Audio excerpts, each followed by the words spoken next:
ഞങ്ങളുടെ ഒരു ദിവസം സ്റ്റാർട്ട് ചെയ്യുന്നത് ഈ തുളസിത്തറ കണ്ടും അതുപോലെ ഞങ്ങളുടെ ഹൗസ് ഓണർ പൂജ ചെയ്യുന്ന ശബ്ദം കേട്ടുമൊക്കെയാണ് കേട്ടോ. അപ്പൊ ഇന്ന് രാവിലെ ഞാൻ ഒരു ദോശയും കുറച്ച് കടലക്കറിയും കൂടിയാണ് കഴിച്ചത്. ഇന്ന് എന്താണെന്ന് അറിയാൻ വയ്യ, എൻ്റെ ദോശച്ചട്ടിയിൽ നിന്ന് ദോശ ഇളകി വരാൻ വേണ്ടിയിട്ട് കുറേ സമയം എടുത്തു. അവസാനം എനിക്ക് ദേഷ്യം വന്ന് ഞാൻ എങ്ങനെയൊക്കെയോ എടുത്തു കേട്ടോ. അതാണ് ഇതിന്റെ ഷേപ്പ് ഇങ്ങനെ ഇരിക്കുന്നത്.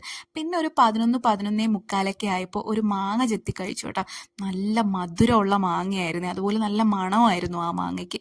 പിന്നെ ഉച്ചയായപ്പോൾ ഇന്ന് ചോറുണ്ടാക്കാനുള്ള പ്ലാൻ ആയിരുന്നു. പക്ഷെ അപ്പുറത്തെ വീട്ടിലെ ദീദി ഞങ്ങൾക്ക് കഴിക്കാൻ വേണ്ടിയിട്ട് പുലാവ് കൊണ്ടുവന്നു. അപ്പം ഞാനതിനെ ജസ്റ്റ് ഒന്ന് ചൂടാക്കി എടുത്തു.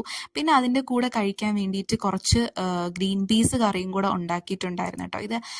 ഇത് നേരത്തെ ഞാൻ ഉണ്ടാക്കി വെച്ചിരുന്നതായിരുന്നു, പിന്നെ ഒന്ന് ചൂടാക്കിയതാ. പിന്നെ ഒരു മുട്ടയും കൂടെ വറുത്തു. ഞങ്ങളുടെ ഉച്ച കഴിഞ്ഞു കേട്ടോ. അങ്ങനെ അപ്പോഴാണ് ഇത് ഞങ്ങളുടെ ഹൗസ് ഓണറിന്റെ ഡോഗാണ്. ഭയങ്കര കൊരയില്ല, എന്താണെന്ന് അറിയാൻ വയ്യ. അപ്പോൾ അവരവിടെ ഇല്ലാത്തത് കൊണ്ട് തന്നെ ഞാൻ ഒന്ന് പോയി നോക്കാമെന്ന് വിചാരിച്ചു. അപ്പോൾ നോക്കിയപ്പോൾ അവിടെ വേറെ ഏതോ ഡോഗിനെ കണ്ടിട്ടുള്ള കൊരയിലാണ് കേട്ടോ.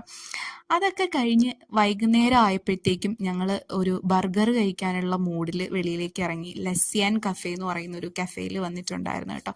അത്ര വലിയ കൊള്ളാവുന്ന ബർഗറൊന്നും ആയിരുന്നില്ല ഇവിടെ. ഒരു നോർമൽ ഒരു കോംബോ ഓഫറിൽ ഒരു 139 രൂപയ്ക്ക് വാങ്ങിച്ചിട്ടുള്ള ഒരു ബർഗറും ഷേക്കും കൂടിയാണ്. അപ്പോൾ ഇത്രയേ ഉള്ളൂ ഇന്നത്തെ ദിവസം. വീഡിയോ ഇഷ്ടമായെങ്കിൽ സപ്പോർട്ട് ചെയ്തോളൂ.